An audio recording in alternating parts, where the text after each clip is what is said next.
Hey, Control, it's Jeremy.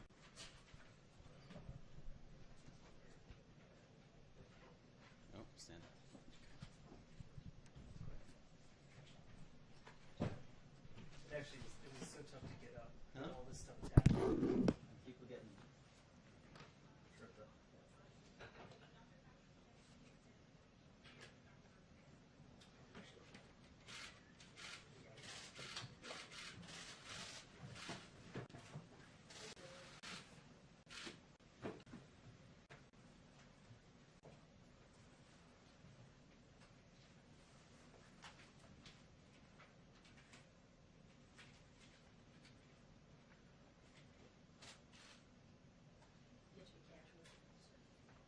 You're good, John, you're good.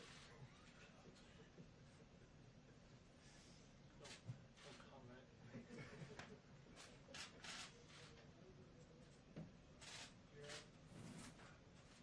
People are enjoying the picture of you on the steps, like you've seen. Yeah, everybody was What happened? You on the steps of the EOB. Yeah, I was taking a conference call. Yes. The cameras. We posted it. People are enjoying it. Yes. It was nothing bad. Yeah, no, it's nice. People think you're. I wasn't picking my nose. No, no. A lot of comments on your socks. People like your socks. Nobody there. And you were social distancing well. There was nobody there.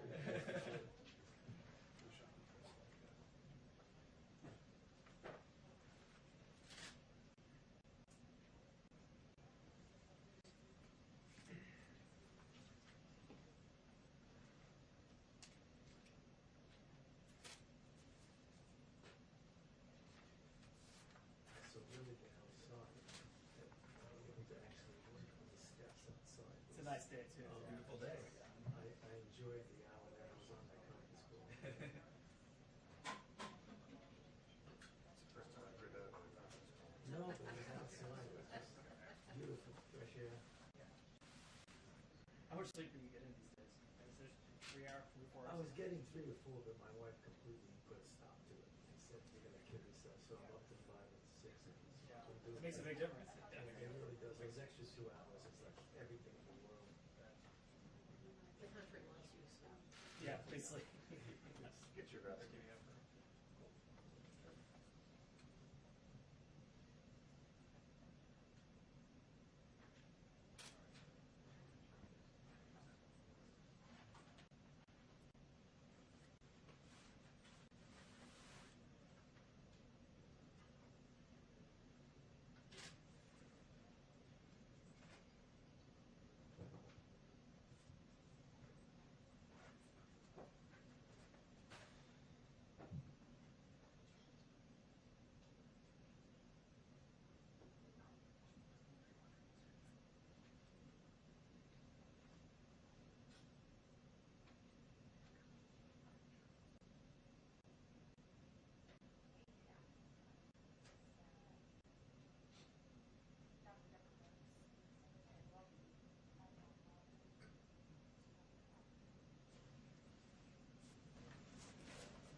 Okay, thank you very much, everybody.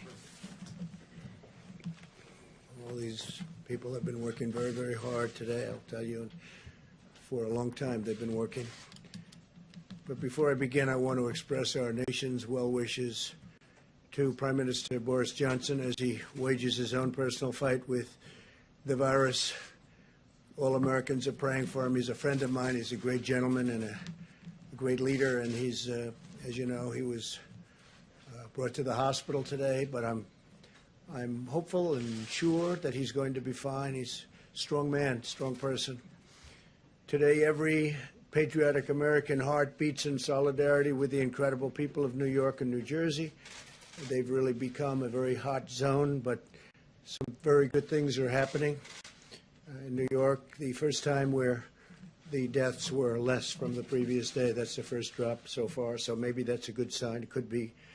And the hospital levels are starting to perhaps decrease. It's been very short, but perhaps decrease. So we wish Governor Cuomo and all of the people in New York great, and New Jersey, your governor's doing a great job. He's doing a great job in New Jersey.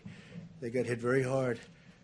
I just want to say that the full power of the American government and American enterprise, it really is. This is an all-out military operation that we've waged, and especially over the last number of weeks. 50 states and territories have now been approved for major disaster declarations, which is very unusual. Thanks to the Army Corps of Engineers, New York City's Javits Center is now one of the largest hospitals in the United States. It's designated for treatment of the virus, patients, and staffed by hundreds of federal medical personnel deployed from 2 Army hospital units, and they're doing a great job. This was something that we didn't expect to do, but they needed help in New York, and we sent federal troops. Not only troops, we also sent a lot of very talented doctors, nurses, first responders. People are now running Javits. Also, as you know, the USNS Comfort, which is in New York, there's been a lot of publicity about that coming in, and all that was not supposed to be for the virus at all under any circumstances. But it looks like more and more we're going to be using it for that. So we'll see. That was supposed to be for people having other medical problems. But it's very interesting because there are virtually no cars on the road, no motorcycles on the road, no anything on the road. Things that would normally be taken care of, we don't see anymore. So we haven't seen that in a long time. It's perhaps a positive. But the ship is ready, and if it has to, if we need it for the virus, we will be using it for that. They'd prefer not, for obvious reasons, but if for any reason they need it, it's ready, willing and able. We have the best doctors, the best military leaders, and the best logistics professionals anywhere in the world, and we're orchestrating a massive federal response, unlike anything our country has ever seen or done. We've never done anything like this. And more we're using our medical people because of the fact that jurisdictions, states, in particular New York, New Jersey, the Connecticut area, Long Island, that's of our country, 3,000, and that number's going up. And we hope we're seeing a leveling off in the hottest spots of them all. So we'll see. You'll be seeing that over the next few days. Let's see what happens. But we're prepared. In the last 7 days, FEMA has airlifted critical supplies and protective equipment from every corner of Earth.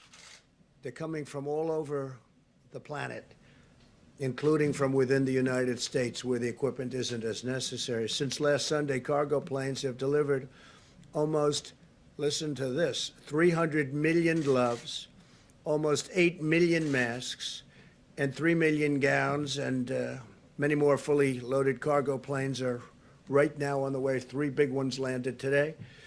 And these supplies are being distributed directly to the hospitals and healthcare providers all across the nation, so that massive amount of material that we're getting in is being delivered all over the country. Tomorrow we'll deliver an additional 600,000 N95 masks to New York City to take care of the needs of the public hospital system. It was a request of Mayor de Blasio. We've been working great with Mayor de Blasio, getting him a lot of stuff. He's working very hard, I can tell you that. and we're working really very hard with New York City and with New York State. And at the request of Congressman Lee Zeldin out in Long Island, we will also be delivering another 200,000 N95 masks to Suffolk County, where they need it very badly. So we're getting that out on an emergency basis. Should be there tomorrow. We'll also be deploying millions of N95 masks to other locations that Admiral Polovchak will detail shortly. The Admiral will be up in just a couple of minutes. Over the last 24 hours, FEMA has delivered an additional 500 ventilators to New Jersey, 500.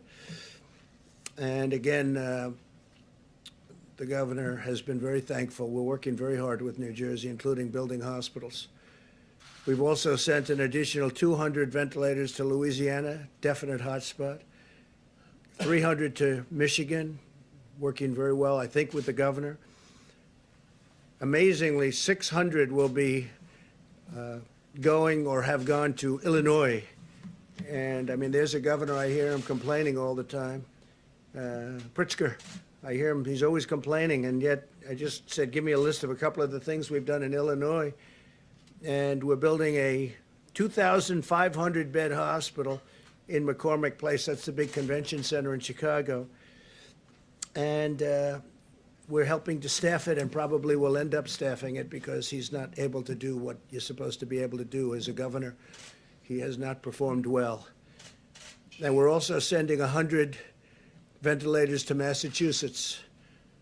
So we have 600 to Illinois, we have 100 to Massachusetts, we have 300 to Michigan, we have 200 to Louisiana, we have 500 ventilators, 500 going to New Jersey.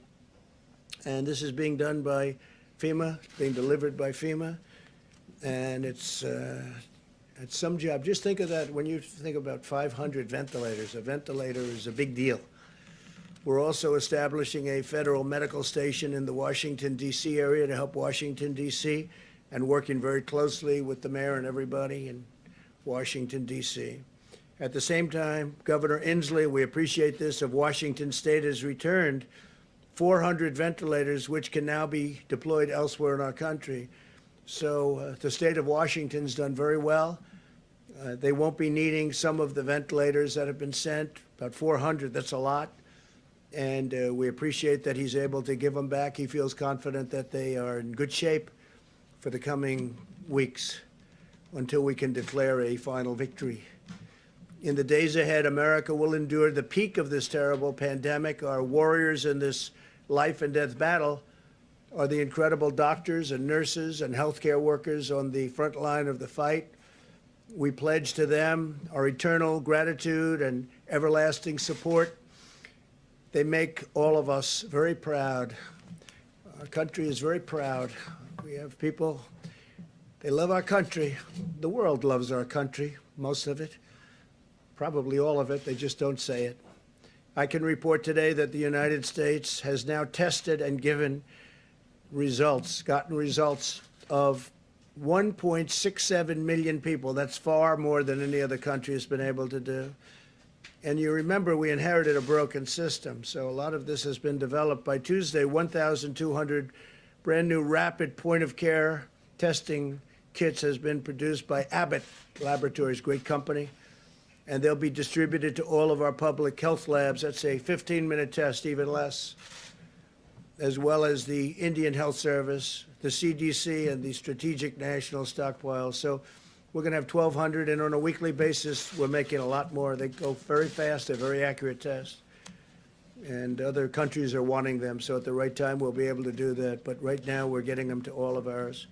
So we've done 1,670,000 tests. Think of that, 1,670,000 tests. And we have a great system now. We're working with the states in almost all instances, but we have a great system. And the other thing that we've bought a tremendous amount of is the hydroxychloroquine, which I think, as you know, it's a great malaria drug. It's worked unbelievably. It's a powerful drug on malaria. And there are signs that it works on this, some very strong signs. And in the meantime, it's been around a long time. It also works very powerfully on lupus. So there are some very strong, powerful signs, and we'll have to see, because again, it's being tested now. This is a new thing that just happened to us, the invisible enemy, we call it. And if you have no signs of heart problems, the azithromycin, which will kill certain things that you don't want living within your body. It's a powerful drug. If you don't have a problem, a heart problem, we would say, let your doctor think about it. But as a combination, I think they're going to be, I think there's two things that should be looked at very strongly. Now, we have purchased and we have stockpiled 29 million pills of the hydroxychloroquine, 29 million. A lot of drugstores have them by prescription, and also, and they're not expensive. Also, we're sending them to various labs, our military, we're sending them to the hospitals, we're sending them all over. I just think it's something, the expression, I've used it for certain reasons. What do you have to lose? What do you have to lose? And a lot of people are saying that when, and are taking it, if you're a doctor, a nurse, a first responder, a medical person going into hospitals, they say taking it before the fact is good, but what do you have to lose? They say take it. I'm not looking at it one way or the other, but we want to get out of this. If it does work, it would be a shame if we didn't do it early. But we have some very good signs. So that's hydroxychloroquine and azithromycin. And again, you have to go through your medical people, get the approval. But I've seen things that I sort of like. So what do I know? I'm not a doctor. I'm not a doctor, but I have common sense. The FDA feels good about it. As you know, they've approved it. They gave it a rapid approval. And the reason, because it's been out there for a long time, and they know the side effects, and they also know the potential. So based on that, we have sent it throughout the country. We have it stockpiled, about 29 million doses. 29 million doses. So we have a lot of it. We hope it works. Driven by the goal of the brightest minds in science. We have the brightest minds in science, but we're driven by the goal of getting rid of this plague, getting rid of this scourge, getting rid of this virus. These brilliant minds are working on the most effective antiviral therapies and vaccines. We are working very, very hard. I have met many of the doctors that are doing it. These are doctors that are working so hard on vanquishing the virus. We strongly recommend staying at home, practicing vigorous hygiene and maintaining social distance, so you're just not going to catch it. It's the most effective weapon in this war. And I will tell you, we are committing to you, we're committing to the people of our country like few administrations, few people, few professionals have ever committed before. They are working so hard. I see them before my eyes, exhausted. People that I'm dealing with every day, exhausted. They haven't left their offices, they haven't left their hospitals. We meet with them, we see them, and tremendous strides have been made. I think the vaccines, we'll have a report on that, but the vaccines, working together with other countries. We're also working with other countries, many other countries, and we all want everyone else to be first. We're very happy, but we are very far down the line on vaccines. We'll see how that all works. Johnson & Johnson's doing a great job, working very hard. A vaccine would be great. Therapy and therapeutics would be great. We'll see what happens.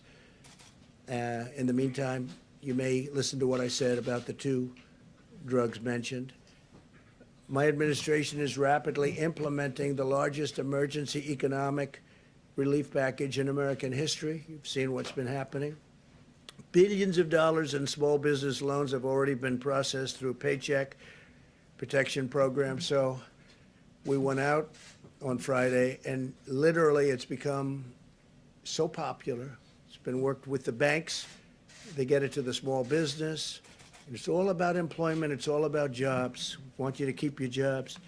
Give small business funding to keep the workers on the payroll.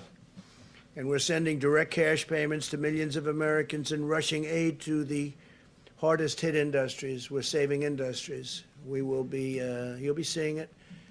And if we do more, we're going to do more, and we're going to try and get directly to people that are hit so hard. But we're going to take care of our workers. We're going to take care of our citizens. We're going to take care of our small businesses. We're going to take care of our large businesses, the airplane industry, the airline industry, a lot of great industries that we have that are in trouble because of what took place over the last short period of time. These are industries that were doing better, for the most part, doing better than ever. The airlines were doing great. Oil was doing great, oil and gas, and the energy industry was doing phenomenally well and got hit like nobody's ever been hit before.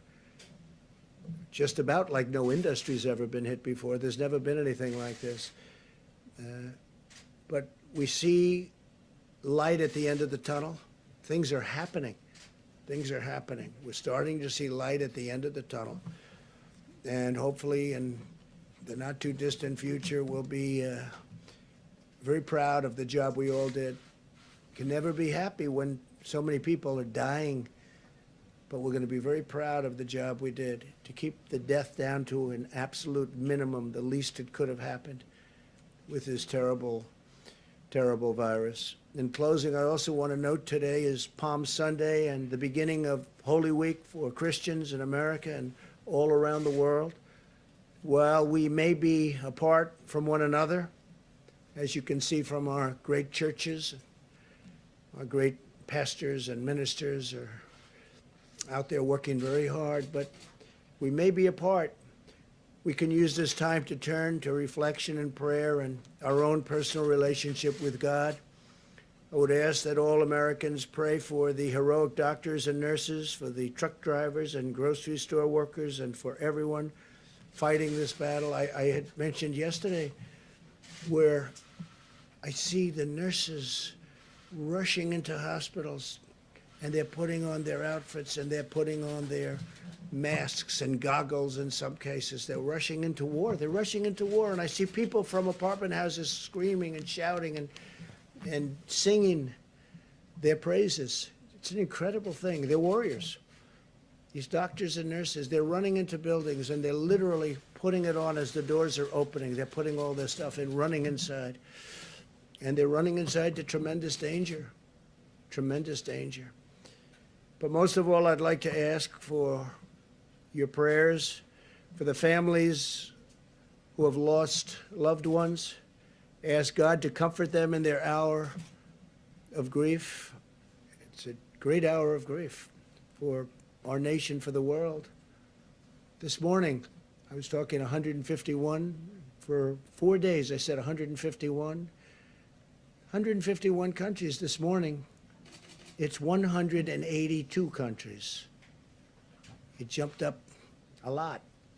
So as of this morning, it's 182 countries are under attack from this monster. With the faith of our families and the spirit of our people and the grace of our God, we will endure, we will overcome, we will prevail. We have learned so much. We will be stronger than ever. And I just want to thank everybody. I want to thank the incredible professionals on the task force also. We had a big meeting today. We were calls all day long to so many different people. And I think our package to get everyone working when we're ready is really turning out to be successful. We may have to make it larger because it's been really successful. But all of that comes back to this country. We want to get them back. We want to get our people back to work. Everybody wants to be back. We want to open up our country as soon as possible. So with that, I'm going to ask Dr. Burks to say a few words, and she's got some charts to show you. And thank you very much. Thank you. Thank you, Mr. President. As you can see from the hopeful signs in Italy and Spain, where we see finally new cases and deaths declining, it's giving us hope of what our future could be. We wanted to give you an update on where all of the states were. We're looking at this as states normalized per 100,000 citizens. It looks very similar to last week. We wanted to update you. We've been covering throughout the week the states that were moving on this map. You can see very clearly where New York is as a state, although this is very much still centered in the New York metro area. New Jersey is the orange line. The green line is Louisiana. That's followed by Massachusetts, and then Connecticut and Michigan are together in those lines towards the bottom. And then, of course, Washington, D.C. is now visible on this map, which was not visible before. And the yellow line towards the bottom is Washington State. Next slide, please. So this just summarizes all of the states we're tracking very closely at the county level. So we're tracing and tracking not only the epidemic at the state level, but understanding what's happening in county by county with new cases and, of course, also the deaths. We're also triangulating that with all of the laboratory data, and just to tell you how we're kind of doing that. For New York, which you can see at the top, their serology is now about 36% positive. They were in the 40s.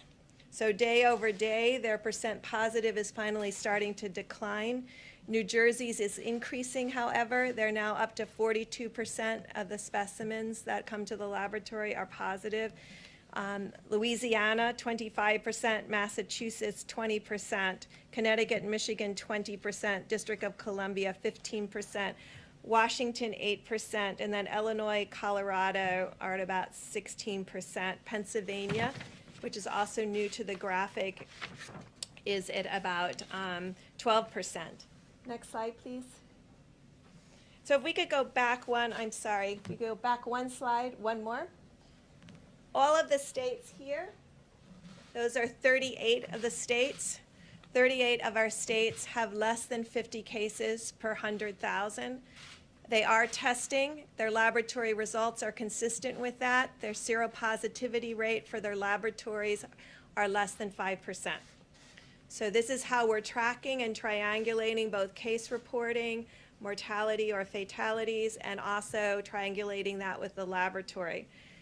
The New York metro area, New Jersey, Louisiana, and a series, and Washington State have all tested at a rate greater than Italy and Spain. I know many of you were tracking that. Remember, many of us, we pushed out a lot of those assays at the beginning over the last 2 to 3 weeks, and I want to just thank Admiral Giroir and HHS, who's been working very closely to make sure that the states that were having an outbreak had access to all of their assays. Next slide, please. And then next one. So just to give you an idea of how we're looking at this, we look at cases every day. I want to just thank my data team. They spend all evening compiling data. I get it about 2 o'clock in the morning. And it looks at all of these metro areas by their granular counties, so we can see the counties that have new cases. That also helps us identify the hospitals and understand what hospitals will need ventilators or PPE. So this is the Detroit area. It's Oakland and Detroit, Wayne County. Next slide.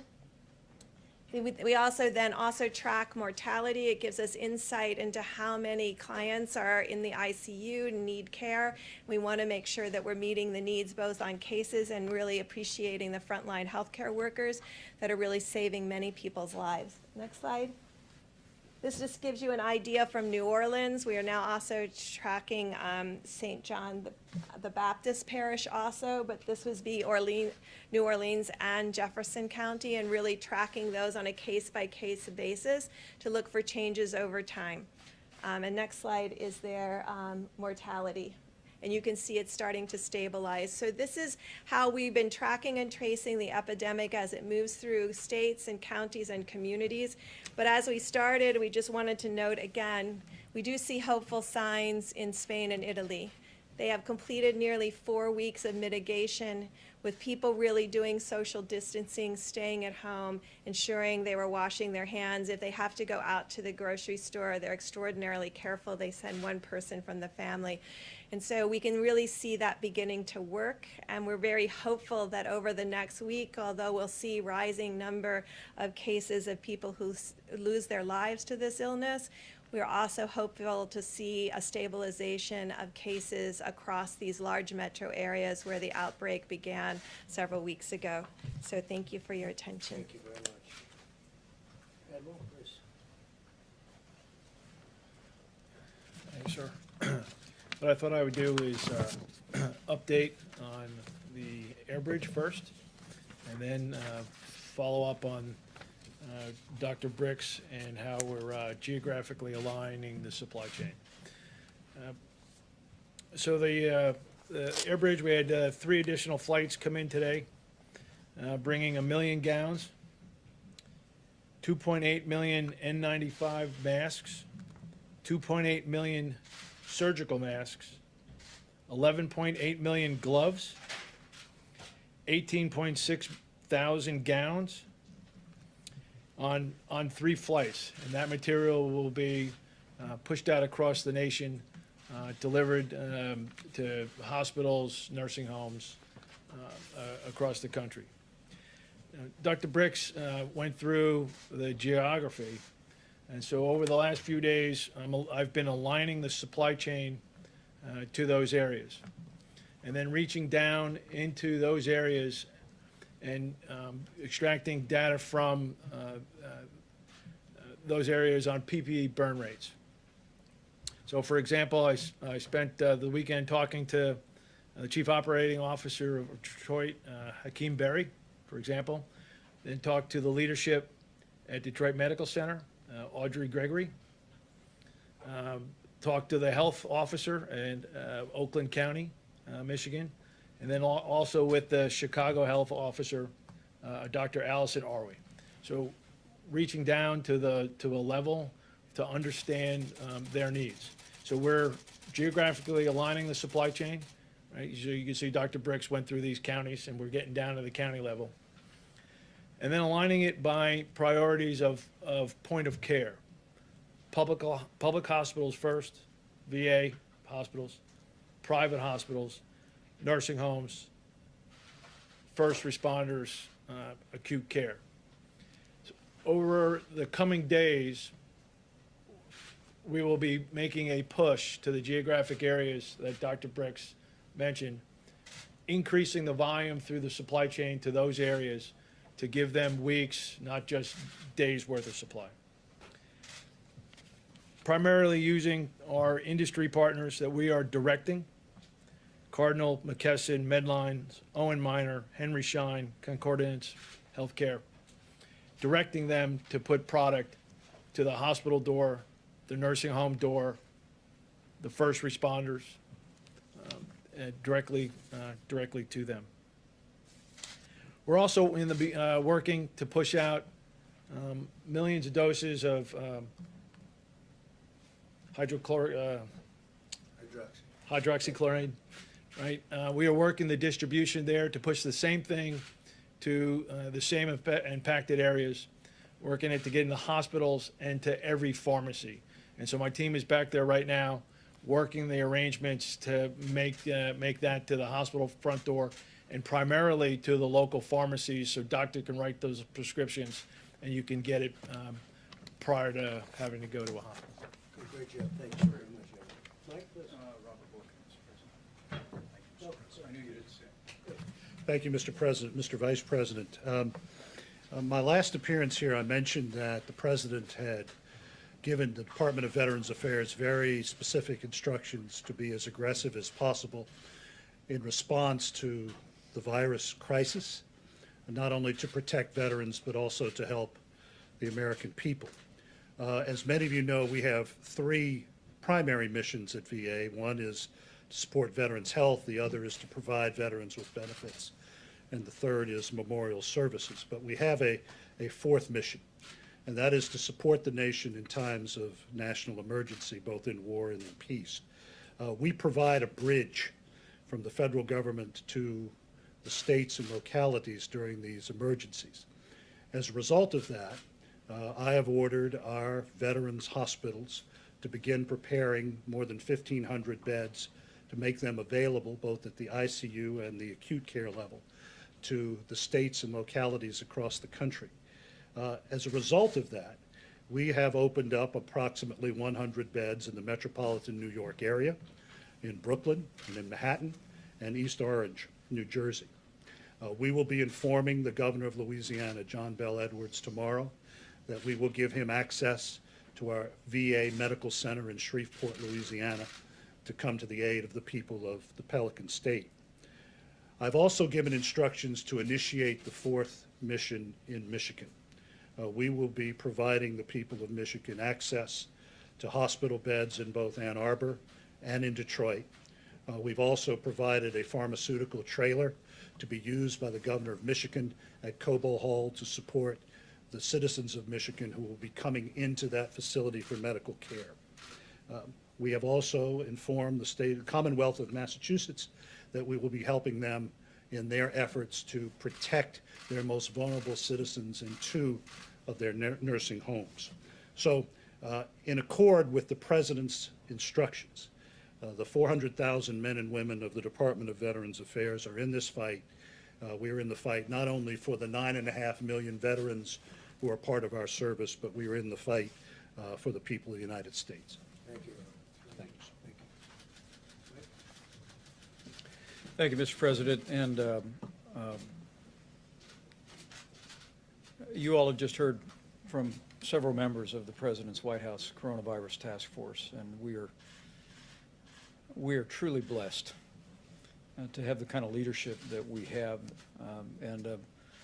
whether it be Admiral Polovchek, who is organizing the distribution of tens of millions of supplies, whether it be Dr. Birx and Dr. Fauci, or analyzing the data literally hour by hour, or whether it be that whole of government approach that you stood up, Mr. President, calling on every agency of government, including the VA, HHS, and every agency. I hope the American people know, at this President's direction, we are sparing no expense. We are doing whatever it takes. We're marshaling the full resources of the federal government to respond to the challenges facing communities impacted today by the coronavirus, and making sure every community in America has the support.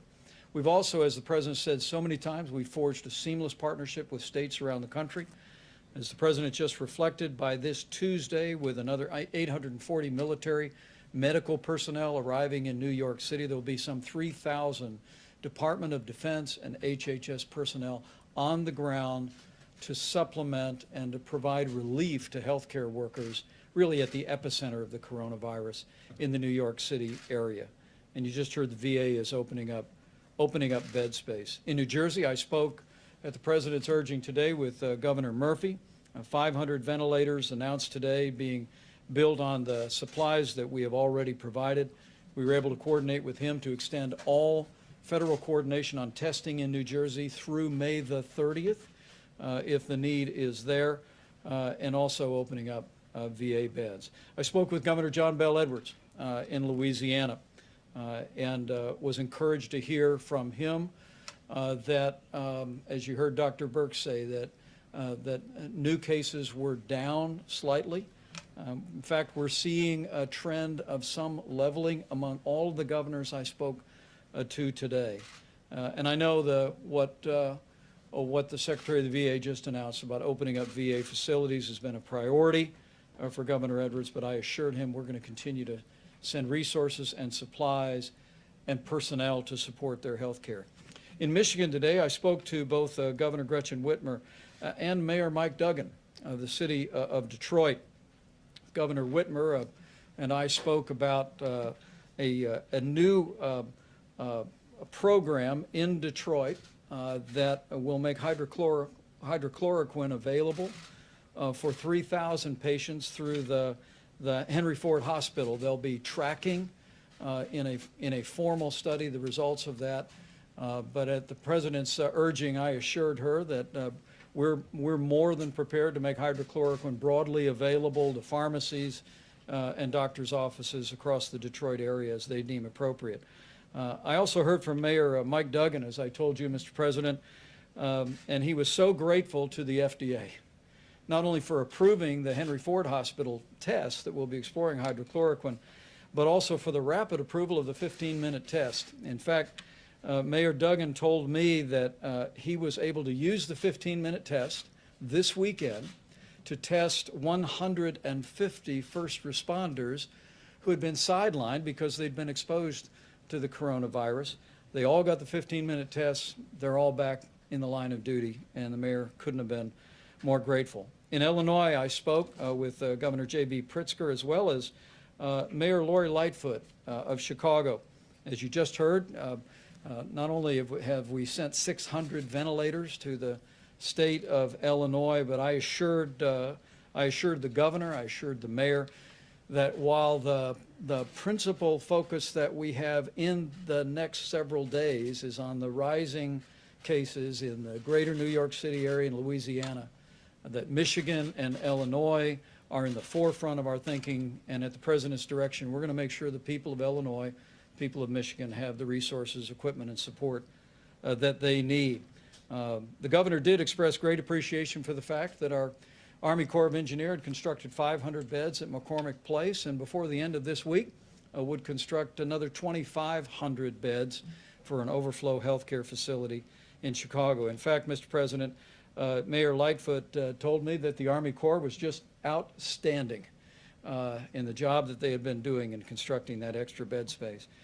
As I close, let me just express, as the President did, our profound appreciation for Governor Kate Brown and Governor Jay Inslee. The state of Oregon and the state of Washington are leading by example. Oregon sent 140 ventilators to New York City. They looked at their circumstances and concluded that they could spare those at the point of the need. And because of the low and steady numbers in Washington State and in California, Governor Inslee today announced that they were sending 400 ventilators back to the Strategic National Stockpile, and those will be deployed at the point of the need. You know, not only are California and Washington State low and steady, but frankly, as I talk to governors and mayors today, I want to say to the American people that we are beginning to see the glimmers of progress. The experts will tell me not to jump to any conclusions, and I'm not, but like your president, I'm an optimistic person and I'm hopeful. I mean, the truth is we're starting to see cases and, most importantly, losses and hospitalizations begin to stabilize. But make no mistake about it, I want to say to the American people, if that holds, if that's happening, it's because of what all of you are doing. It's because the American people are putting into practice the coronavirus guidelines for America. You're listening to your state and local officials. You're practicing social distancing. You're using drive-throughs instead of going into restaurants. And so on behalf of your president and all of us, working really at every level, I just want to say thank you, America. Thank you for responding. Thank you for putting other people's lives in the forefront of your thinking, putting it again over and above your own inconvenience and difficulty. Because of your efforts, there is, as the President just said, light at the end of the tunnel. And I'm absolutely convinced with the continued cooperation, patience, persistence, and prayers of the American people, we'll get through this, and we'll get through this a lot sooner than we first thought it would take. Thank you. Mike, very much. Thank you. Mr. President. Yeah, Mr. President, if we could start with the Admiral, if that's right for you, sir. I wanted to ask you about the air gap flights, sir. There were the 2 flights that came through, the 3 flights, where did they come from, sir? They came from Asia. Asia, okay. And then you were mentioning all these supplies being dropped off, the masks, the gowns, the hydrochloroquine. How are you guys making sure that there's not a run on these products? You know, you drop them off at Hospital A and that people just don't rush and go grab every mask, gown. And then a question for you, sir, after that. And so it's going to the loading dock, and there's an invoice, And so those people that are responsible for that loading dock and that invoice, they're going to make sure that there's not going to be a You're run not on the worried about bank. a run on any of these? Okay. Thank you, sir. I appreciate that. Mr. President, first, did you have a We chance? do get orders for a lot more than sometimes we think an area needs. Generally speaking, we like to either negotiate that down or give it to them as they want. So we've had a lot of orders that we think are high, but we generally like, if we have, for instance, with the medicines and with other things, we like to give it to them. Every day we're building up and building it up very rapidly and deploying it. But we do get orders from some of the states where we don't think they need it. We try and get it for them what they want anyway. Okay, go ahead. And, you mentioned the Prime Minister off the top. Have you had a chance to Yes. speak to him today, sir? I didn't speak to him, no. I did get a call from the ambassador. And, hey, it's a big move going to the hospital. It's a big thing. He's a great gentleman, so I just hope he's okay. And then also, you mentioned the nurses, the doctors, the people that you Yes. see celebrating. Sorry, the people that are gearing up and getting ready, the people that are applauding and celebrating him. Has there been any talk on any level whatsoever of some sort of either compensation fund or protection for nurses, doctors? Because there's been a lot of fear. There's been some people that said, I can't risk my family's livelihood. I can't go back to the ER. Has there been any Well, discussion? we're talking about it, and we're talking about doing something for them, but we're really looking at the conclusion. We don't want to focus on that now. They're incredible. They're not saying we're not doing it. They go in with good equipment, with great equipment, and with stuff that's not so good. And sometimes they catch it wearing the best stuff you can buy, brand new, the best stuff. This is a very tough enemy. But these are amazing people. No, we are talking about something, but we're really thinking about, let's get it finished first before we do that, please. The Surgeon General this morning was talking about the coming week being among the hardest and saddest weeks of our lives. He was talking about this being our Pearl Harbor, our 9/11 moment. You all are talking about glimmers of hope and stabilization.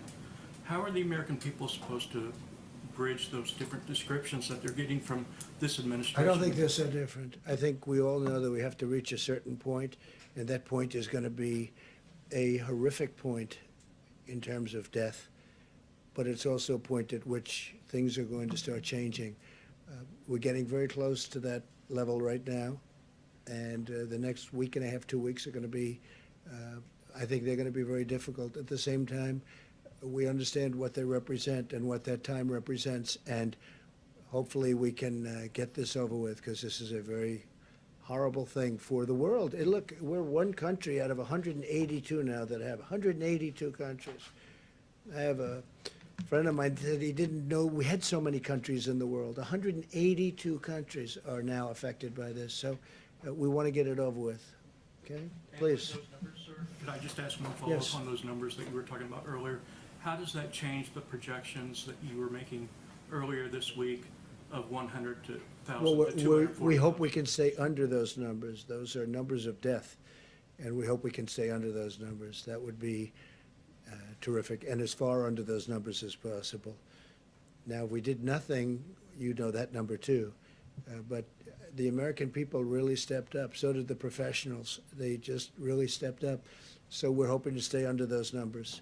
And that means the minimum and the maximum, but we're hoping to stay under the minimum number. You know what that number was. Right, but do the numbers that you were talking about today, have they changed those projections? I would say the answer is yes, but I would also say that we're not going to know really in terms of a final toll until we get out to the end. And we're possibly not so far away. We're getting closer. But it's our goal to stay as far under that minimum number, the minimum number as possible, okay? That's what we want to do. Go ahead. Mr. President, as President of the United States, your words carry enormous weight in this country and around the world. And while you acknowledge you're not a physician, you do promote these medicines extensively here. How do you not go so far as to be giving medical advice? And you said yesterday you might take some of these medicines even though you don't have symptoms. Are you still planning to do that? And how do you calibrate being enthusiastic and not playing doctor? Because I want people to live, and I'm seeing people dying. And I've seen people that are going to die without it. And you know the expression, when that's happening, they should do it. what really do we have to lose? We also have, this medicine's been tested for many years for malaria and for lupus, so it's been out there. So it's a very strong, powerful medicine, but it doesn't kill people. We have some very good results and some very good tests. You've seen the same test that I have. In France, they had a very good test. They're continuing. But we don't have time to go and say, gee, let's take a couple of years and test it out, and let's go and test with the test tubes and the laboratories. We don't have time. I'd love to do that. But we have people dying today. As we speak, there are people dying. If it works, that'd be great. If it doesn't work, we know for many years, malaria, it's incredible what it's done for malaria. It's incredible what it's done for lupus, but it doesn't kill people. That's one of the things with a vaccine. When we have a vaccine, we have to do tests, because when you inject that vaccine, when they take whatever it is they have to take, we have to make sure it doesn't have a horrible impact, destroy somebody. Could. So we have to test it for a long period of time. This one, not so much, because it's been out there. Now, I'm not acting as a doctor. I'm saying do what you want, but there are some good signs. You've read the signs. I've read the signs. With the other one, there's some very good signs also. Different, going together works very well, but there may be an indication that if you have a problem with your heart, you shouldn't take what we call the Z-Pak. You shouldn't take it, and that's okay. But I would love to go to a laboratory and spend a couple of years testing something. We don't have time. We don't have 2 hours, because there are people dying right now. If it does help, great. If it doesn't help, we gave it a shot. We gave it a shot. That's the way I feel. You know, we passed something. Yeah, I would be very serious about taking it. We passed something that I'm very proud of. It's called Right to Try. For 45, 50 years they've been trying. It makes so much sense. We have the greatest doctors and labs and lab technicians, greatest medicines, the greatest minds in the world. Everybody admits it. And when we're close to having something, or when we have something that tests incredibly well, you couldn't use it for years, because they would take years and years to test. So with the help of also Democrats, I got it bipartisan, but they've been trying to get this passed for decades. You know that. It's called Right to Try. So a person would be diagnosed terminally ill from something. And in the old days, meaning before a year ago, they would say, do you think I could try this pill, this whatever, this medicine that's testing so well? No, you can't do that. You can't do that under no circumstances. They'd leave for Asia. They'd leave for Europe. They'd leave for, if they had money. If they had no money, they'd go home and die with no hope. We got a thing called Right to Try. If somebody's very ill, terminally ill, they're going to die. And it was very complex. It wasn't as easy as it sounds, because there were huge liability problems.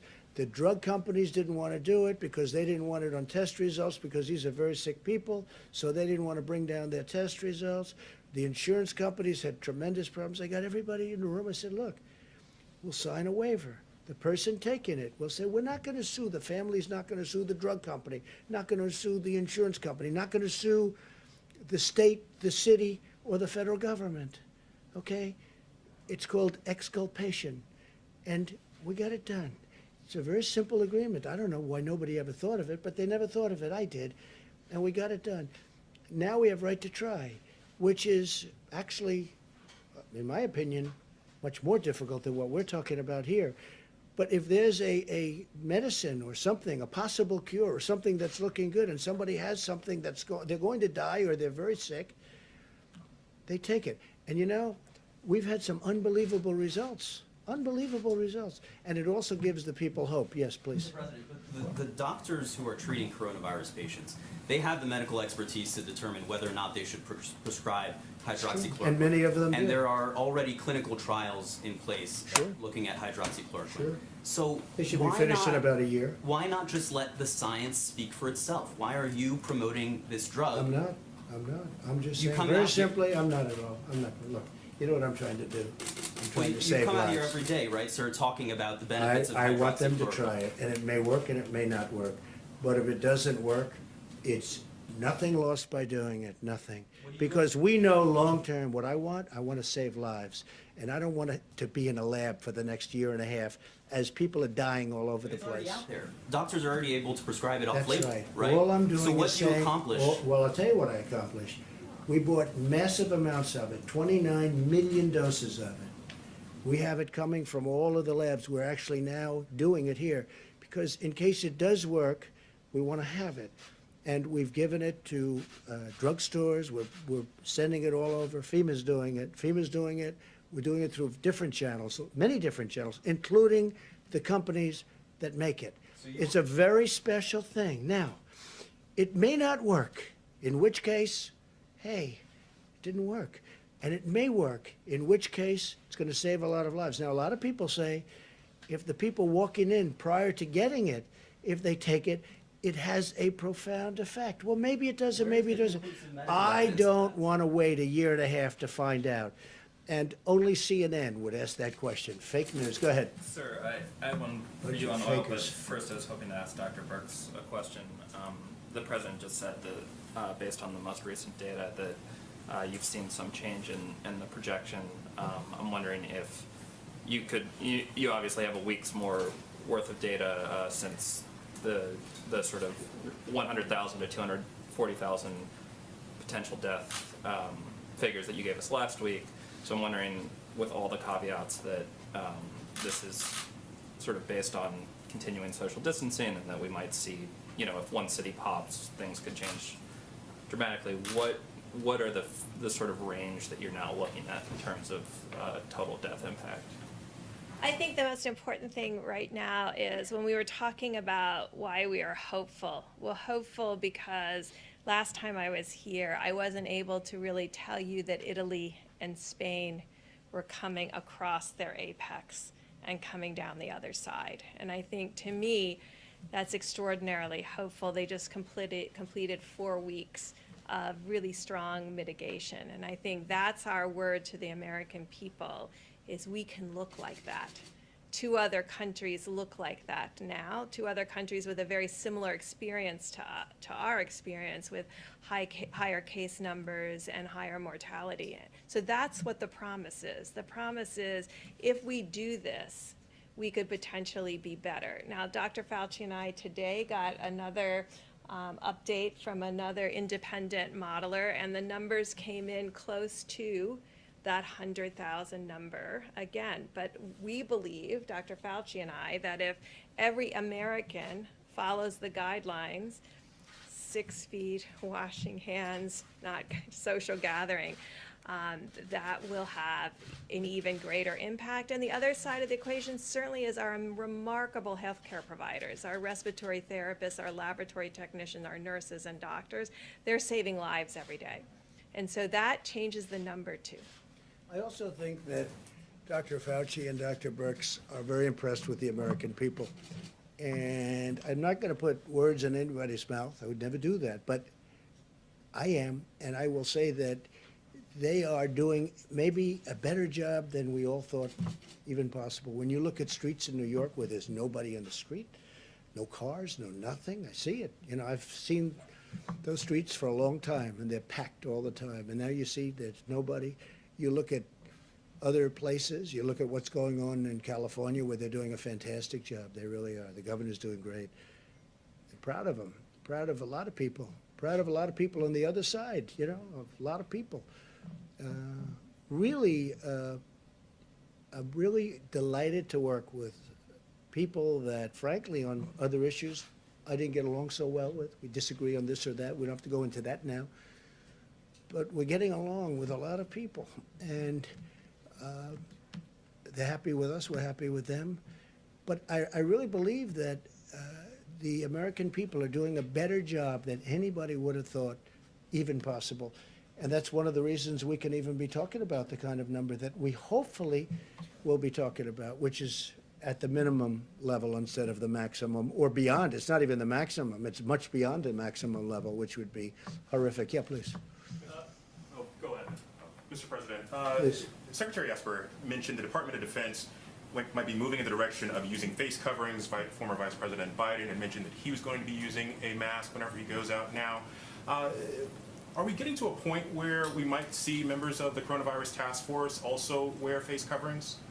Well, it was voluntary as I saw it yesterday, and certainly if they'd want to, I would encourage it. I would have absolutely no problem with that if they wanted. We had a long meeting today.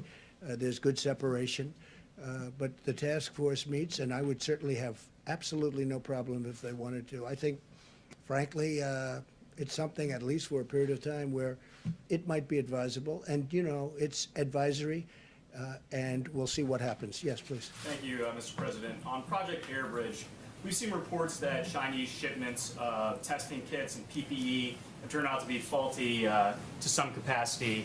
We obviously don't have oversight. Not here. No, not here. No, but to Spain in particular. Well, you've seen in Spain, and you've seen it different. They're not sending faulty things to us. So we're not concerned that No, any of the PPE we test we're it, we importing look is at it, effective. we check it out. Please. So, one of the things we're doing to prevent that is using those 6 companies that are the ones in the major supply chain. We are actually going to facilities, looking at product, inspecting it, and clearing it before it comes here. So we've heard those things. That's why we're doing that. Okay, thank you. A follow-up for the doctors if And we're also sending it to from other locations. Right. And when it comes to the ventilators, which are very complex, we have now under construction, literally thousands of ventilators.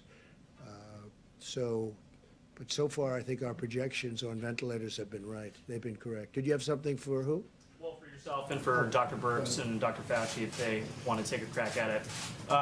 Some of the models that you guys are using, the IHME model in particular, has been very accurate when it comes to projecting deaths over the last couple of days. But there's a couple of other metrics that they seem to be pretty far off on, specifically hospital beds. Are you guys, happy with the models you're currently using? Is there any need to adjust those? Well, it's turning out that we need less hospital beds. Right. That's what you're talking But about. And that's what we may have models, but we've been sort of saying that. In New York, we were saying, we think you're going to need less. Now, let's hope that continues. But right now, I heard Governor Cuomo this morning, and he was saying less hospital beds, also less death. That was a very big thing. First time, less death today than yesterday, right? That's a big thing. But also less hospital beds. That means less patients, because basically it's less patients. And we were saying that. And it also means less ventilators. So there's a lot of not a very positive things happening. Okay, please. Thank you, sir. With Prime Minister Johnson hospitalized, Yes. I noticed a few minutes ago you were standing right next to Vice President Pence. Are you considering staying away from each other just to make sure that we have continuity of government in the executive branch? We have this tiny platform, and I'd love it to be wider. You're staying away from each other. Mike, you were tested? Yes, sir. Okay, like recently, so was I, a couple of days ago. You keep interacting with We are, groups of we people. are, here we are on this platform. And, but I get next to him, I don't breathe. I'm only kidding. We are sometimes forced into positions that I'd rather be away, but it's you're all looking for questions. Mike's a very big part of this. I am. It's very difficult maintaining like this distance on this little area. I just wanted to ask really quickly, under what circumstances you would consider leveling tariffs on imports of oil to the United States? Well, if the oil price stays the way it is because of people that really want to see it go up. When I say we want to save a great industry, and we built a great industry in this country. If they don't get along, I would do that. Yeah, I would do tariffs, very substantial tariffs, because we're independent now. We have our own oil. And if I did the tariffs, we essentially would be saying we don't want foreign oil. We don't want any foreign oil. We're just going to use our oil. And that would help to save an industry. And, it's become a tremendous job producer. And it's great to be independent. We're independent. Our energy is now independent. We produce more oil and gas than anybody else, than any other country. And that all took place over the very recent time. Now, in the meantime, I'm seeing $91 cents a gallon out on the road. Okay, a lot of people are happy. I see very inexpensive jet fuel. We're trying to save the airline industry. But I want to save our great energy industry, and that's what we're doing. Yeah, so I would absolutely do that. And what we'll do, price will still be very low, but what we'll do is we'll save, and very importantly, we'll save tens of thousands of jobs. One of the other things we're doing is having oil shipped to our strategic oil reserves, okay? And, you know, we're buying it for the right price, and we're shipping it. In some cases, we're storing it for nothing. They're there. We're filling up our reserves with this very inexpensive oil. Nobody thought they'd ever see a price. This is like from the 1950s, where they had big dollars, okay? So no, I would use tariffs if I had to. I don't think I'm going to have to, because Russia doesn't benefit by having this, and Saudi Arabia doesn't benefit by having. They, you know, oil and gas are their major sources of income. So it's obviously very bad for them. But we have an industry that's a very important industry, and it's really formed beautifully. It was the virus that killed it, because what happened is it's down 40% from the day this happened, 40%. Otherwise, it would be doing phenomenally well. So that's it, yeah. Mr. President, can we get an idea of timeline for those people that are waiting for the stimulus checks? How many more days they may have to wait? And then Speaker Pelosi today, or I think last night, said in the next bill that they would like to see additional stimulus checks made. Have you guys thrown around an amount of how much money? No, but I like the concept of it. I think it's good. We're talking about a different way of doing it, but I like the concept. I like the concept of infrastructure. Our country has to be rebuilt. They spend all this money in the Middle East, $8 trillion. We're up to now $8 trillion in the Middle East. We got to rebuild our country, okay? We have to rebuild our roads and our schools, our bridges. We have to rebuild our country. So I like an infrastructure bill. I also like money going directly to people. It's not their fault that this happened. And I do think this, especially the faster we could get it open, our country. Can you believe we're talking about our country, getting our country open? The faster we get it open, the bigger the boom, the bigger the rocket ship going up. I think it has a chance to go really quickly, relatively quickly. I'd like to see very quickly, but we'll see. But part of the stimulus and part of what we're doing, that will help it. And the nice part is we're paying practically zero interest rates. You know, we're paying very little. It's one of the reasons I like the infrastructure bill, because we're borrowing, we have a strong dollar. And the advantage to a strong dollar is everybody wants to invest in this country. They all want to buy our dollar. On the direct payments, sir, just in terms of timeline, are we talking still 2 weeks? Are we talking 10 days? I think so. Yeah, from what I'm hearing, that, yeah, a couple of weeks, that's what I'm hearing, yeah. Please. Sir, I wanted to follow up on the hydroxy question. Thanks for the numbers. Has there been any tension with the medical staff on that? Are they in agreement with Yeah, we discussed it with the staff. We discussed it with FDA. Well, FDA approved it, so, you know, which is another point. I mean, it's been approved by FDA, which is very important. If it wasn't approved by FDA, then I couldn't do this. But FDA's approved it, the hydroxy. And also, if this turns out not to work, are hospitals and doctors going to be exculpatory from the federal government under the right to try? No, we'll see if it works. No, it's not gonna hurt people. It can help them, but it's not gonna hurt them. That's the beauty of it, you see? It can help them, but it's not gonna hurt them. What do you have to lose? Okay, question in the back, please. Yeah, you know, obviously we know anyone can spread the disease, all right, unwittingly. Right. So why even have a few businesses open? Why not just shut everything down? There are grocery stores that are open, fast food places. Why even take a little chance? Just shut it Well, all we're gonna down have for temporarily. we'll answer that question later. All I can say is that right now, things are looking really good, and opening up with a bang will be a great thing, and there's nobody gonna be happier than me. Please, go ahead. Just to follow up on your comments about the ventilators, Yeah. the IHME model suggests that 32,000 ventilators will be required by the peak in mid-April. GM is not expected to have ventilators ready before 32,000 will be what? required across the country. In GM, addition to the ones that we've already sent? just in. Don't forget, we have almost 10,000, a little more than 9,000 right now. And those are ready to rock, should we need them. And we had to keep it, you understand that flexibility, so that if we need them in New York, which we might not, if we need them, but they're ready to move. We're already military, it's a military operation. We are ready to move. They'll be moved immediately into whatever section of the country we need. Would you like to answer that, brother? Yes, sir. So, Correct. FEMA's working on a plan to be able to move ventilators. So for example, the DoD gave another 500 ventilators. They're on the move, being staged at Fort Dix to be able to rapidly deploy them to locations. And to include, you heard the president mention states giving to states, things like that. So there's the ventilators that aren't in use that conceivably we could rapidly move as well. Right, but you mentioned that there were thousands that are currently being made. Yes. So I just wondered if there was any update with GM and Ford, just because No, but they're not gonna be long. They've started, GM, Ford. We have 11 companies, approximately 11 companies building them.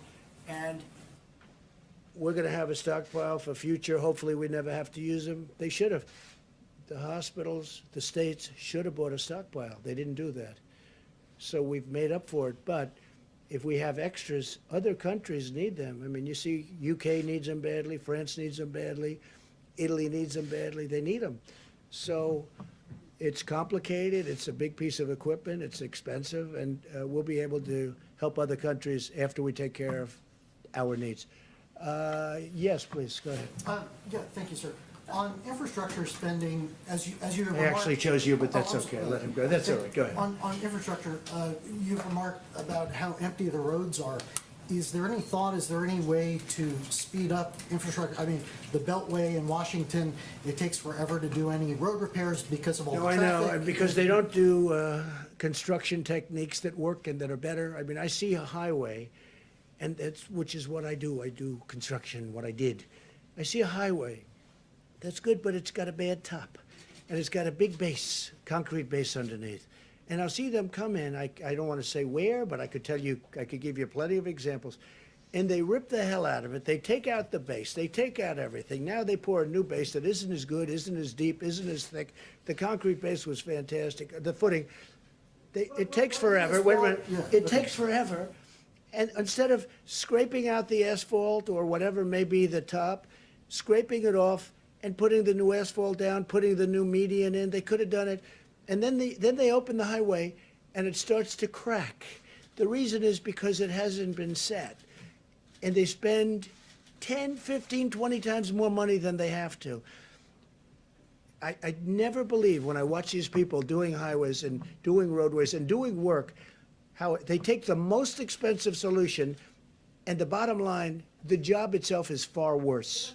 What I'm getting at is taking advantage of the fact that so many people are staying at home, not on the roads. Is there a way to do it more cheaply? But hopefully they're not going to be staying at home for long. Hopefully this will be out, and we're not going to have that kind of time. If we have that kind of time, we made a big mistake. Please, go ahead. How many rapid tests has the federal government already deployed across the country, and which regions have received those tests? Who has that information? You want, go ahead, Mike.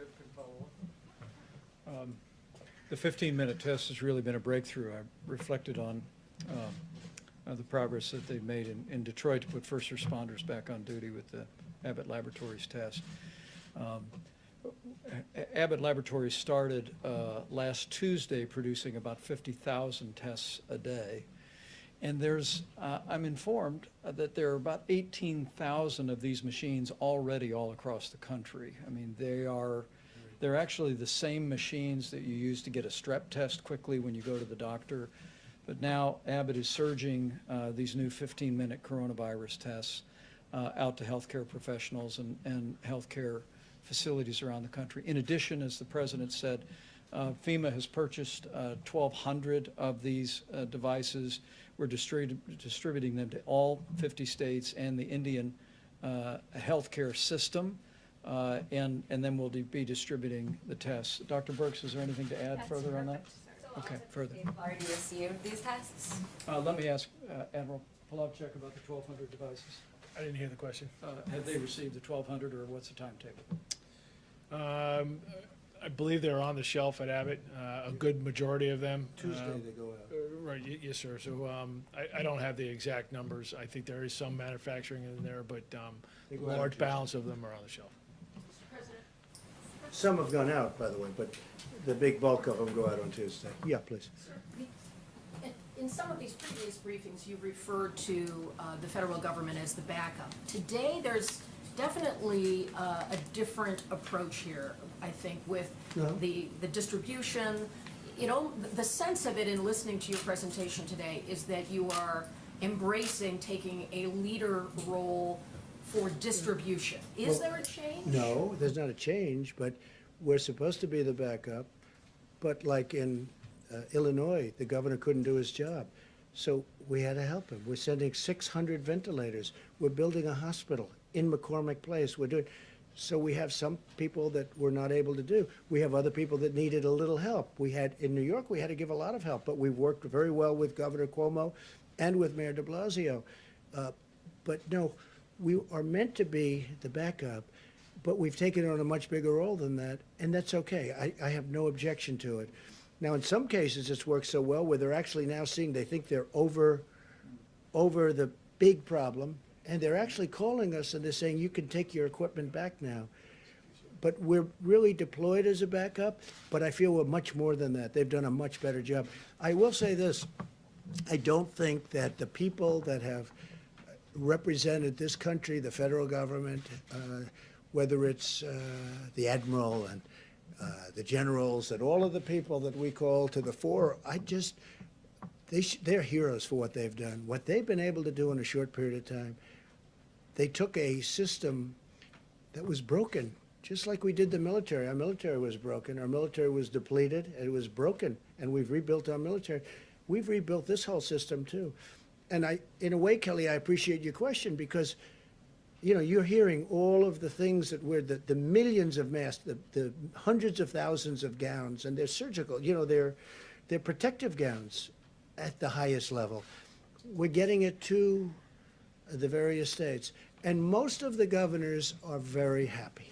Now, a lot of times, you know, it's politics. Maybe I do the same thing, I don't know, but they'll try and act not so happy. I will tell you, when I speak to them or when Vice President speaks to them, they're singing the praises of all of these people.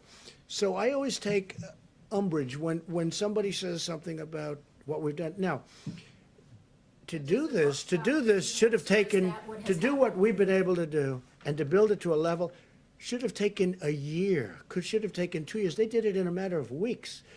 And we're helping states. No, it's them. As an example, New York had the right to buy 16,000 ventilators. They could have bought them. They didn't. I understand why they didn't. It was a very expensive purchase, you know, very expensive, and that's a lot, 16,000. And they chose to do something else with their money. I understand that. The problem is when something like this comes along, which you don't expect. Look, 1917, that's a long time ago.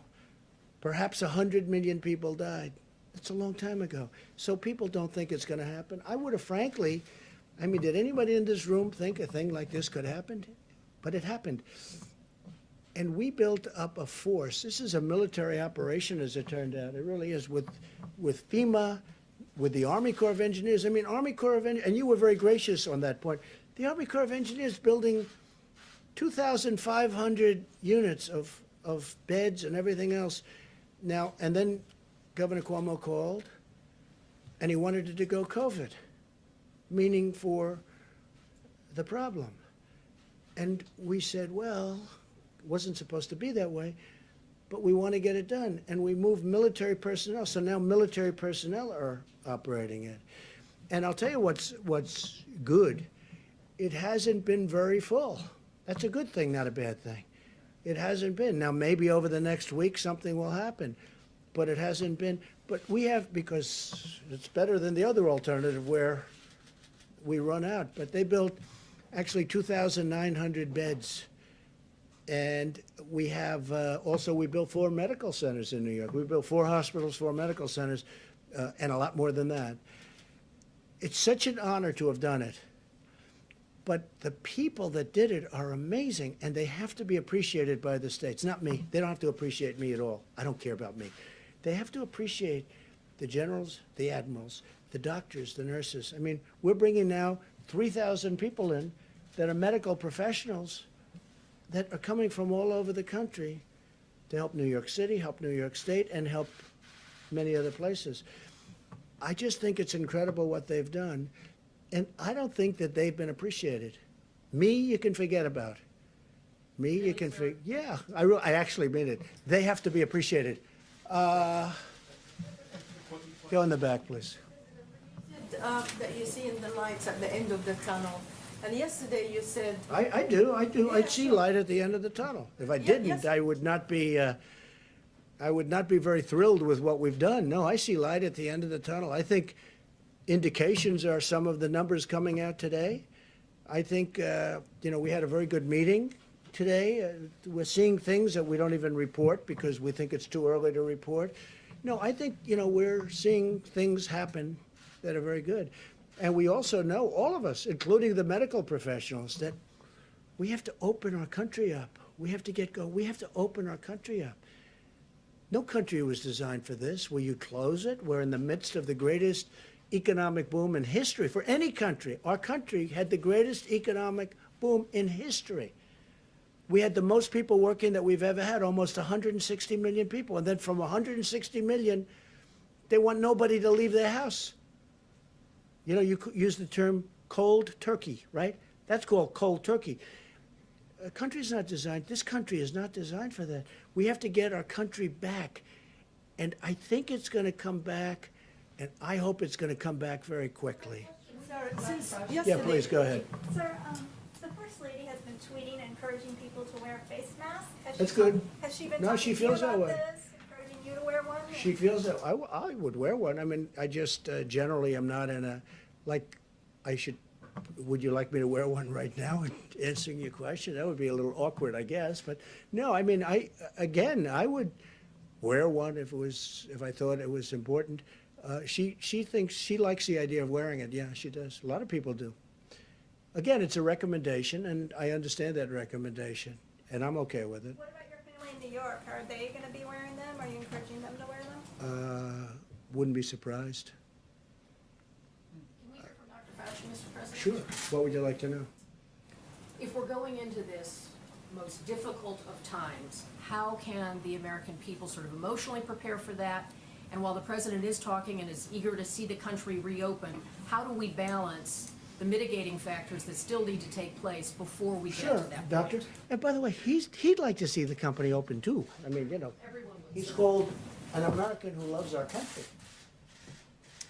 Okay, so part of the answer to your question, I think, relates to two other questions I heard, and I think it came from the back about how can you, on the one hand, have said yesterday that this is really going to be a bad week at the same time that we're talking about the light at the end of the tunnel. It seems to be inherently contradictory, but it really isn't. And it has to do with what we explained before about the lag in when you look at the indications that Dr. Birx and the president was talking about, where you see a flattening out of cases, and you don't see the realization of what that means until 2 weeks later. So right now, we're seeing, as we all said correctly, that this is probably going to be a really bad week. That is a reflection of what happened 2.5 weeks ago. So if we start seeing now a flattening or a stabilization of cases, what you're hearing about potential light at the end of the tunnel doesn't take away from the fact that tomorrow, the next day, it's going to look really bad. So we've got to make sure we realize we're always talking about a 2.5 week lag. So I want to make sure, because I think a couple of people asked that question. It's really not incompatible with what we're saying. Now, with regard to what do we tell the American people, Kelly, what we've been telling them all along, that the only tool, but the best tool we have is mitigation. We know it worked in other countries, and we're seeing how it's working here. So if we really want to make sure that we don't have these kinds of rebounds that we're worried about, it's mitigation, mitigation, mitigation. That's the answer. When new cities and new states come on the chart, Yeah. what's the message for people in those places that have not been the focus? It's the same thing. It's mitigation, mitigation, mitigation. In fact, the famous vice president chart is that this is the minimal of what we should be doing. Everyone should be doing that. And everything on here, one way or the other, points to physical separation. Whether it's no crowds, whether it's 6 feet, whether it's staying away from theaters and restaurants or what have you. And churches and places of work. Exactly. Doctor, are you worried at all about people becoming complacent, though? Are you worried, because a couple of days of this, I think people are about ready to go nuts staying in their house. And I'm just curious, Are you worried at all that after, 7 days from now, people are gonna say, look, I gave it my best shot, but I gotta get out? I mean, You know, I wouldn't say I'm worried about it because I don't think it's going to happen. I mean, from what I've seen, and I mentioned it the other day, my own experience, is that people really understand the responsibility that they have for themselves, for their family, and for the country. So this is about all of us. This isn't just about us. Because if everybody does their part, you are going to not have those kind of rebounds that we're worried about. Dr. Fauci, how many additional asymptomatic cases do you think there are currently in the United States? There's 330,000 more confirmed cases. How many asymptomatic, given what we've learned? You know, we don't know, and even among us, good friends that we are, we differ about that. I mean, it's somewhere between 25 and 50%. Yeah, in other words, about the people that are out there, yeah. And trust me, that is a estimate. I don't have any scientific data yet to say that. You know when we'll get the scientific data? When we get those antibody tests out there and we really know what the penetrance is. Then we can answer the questions in a scientifically sound way. Right now, we're just guessing. And would you also And we've made great progress with the antibody testing, fantastic progress. And would you also weigh in on this issue of hydroxychloroquine? What do you think about this, and what is the medical evidence? That question? Yeah. Maybe From the 15, doctor. 15 times. You don't have to ask the question. He's your medical expert, correct? He's answered that question 15 times. Dr. Fauci, why are you not wearing a face mask? Why am I not wearing a face mask now? Okay, there are a couple of reasons. One of them is that part of in fact, the major reason to wear a face mask is to protect you from infecting you. I had my test yesterday and it's negative. Okay. That's a very good answer. All right, I think that really could be it. That was I love that answer, especially on the face mask. I thought it was very good. Go ahead. Sir, on the equipment issue, records show that federal agencies did not begin. Oh, stop it. Who are did you not with? begin By the way, who are you the with? Associated Who are Press, you sir. with? The Associated Press. Agencies didn't begin That's another purchases beautiful- of that's another respirators and Are you 95 ready? masks Are you until ready? mid-March. Let me just answer your question, because I know exactly, same question you ask all the time. Ready? They have done an This is the first unbelievable time I've job asked in this. delivering for the Associated Press, which is, not so great. Not like it used to be. The people that you're looking at, FEMA, the military, what they've done is a miracle. What they've done is a miracle in getting all of this stuff. What they've done for states is incredible. And you should be thanking them for what they've done, not always asking wise guy questions. Thank you very much, everybody. Thank you.